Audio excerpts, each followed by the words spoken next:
baat yi ay ñaan la yu am solo ci koo xam ne daa bari ay bor wala mu am ay jafe-jafe ci ay yëngutoom. sëñ bi da koo bindaloon mbokkum taalibe moo xam ne da koo jàmbatoon ay bor yu bari ak i jafe-jafe ci ay yëngutoom, mu bindal ko zikkar yi yépp digal ko mu saxaw ko bis bu ne, te mu gisoon ca tawfeex lool nag. moo tax gannaaw ba mu tàmbali auzu billah teg ci bismillahi rahmaani rahim da caa teg ku bëgg a tàggoo ki bor nay wax lii bis bu ne: laa ilaha illa allahul malikul adlul mubin téeméer yoon. allahumma salli ala muhammadin nabiyil ummi wa ala alihi wa sahbihi wa sallim, mu saxoo koy téeméer yoon bis bu ne.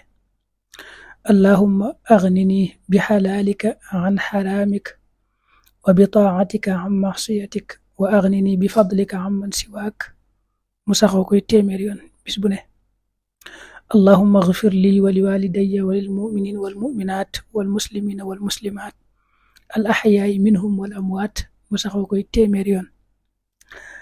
gannaaw julik suba gune ak gannaaw julik timis gune muy saxal baat yi ñetti yoon: allahumma inni a'udhu bika min alhammi wal hazan wa a'udhu bika min al ajzi wal kasal wa a'udhu bika min al jubni wal bukhl wa a'udhu bika min ghalabati ad-dayni wa qahri ar-rijal wa shamatati al-a'da.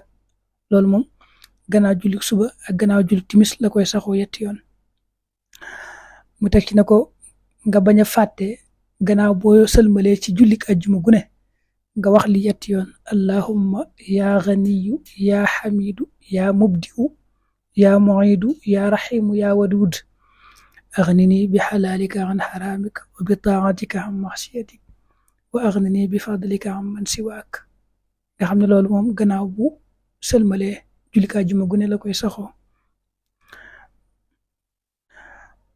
ko amee ay bor yu bari nag wala mu nekk ci ay xat-xat daal mën na koy taqoo di ko defe nii, yàlla mën na ko caa defal tawfeex.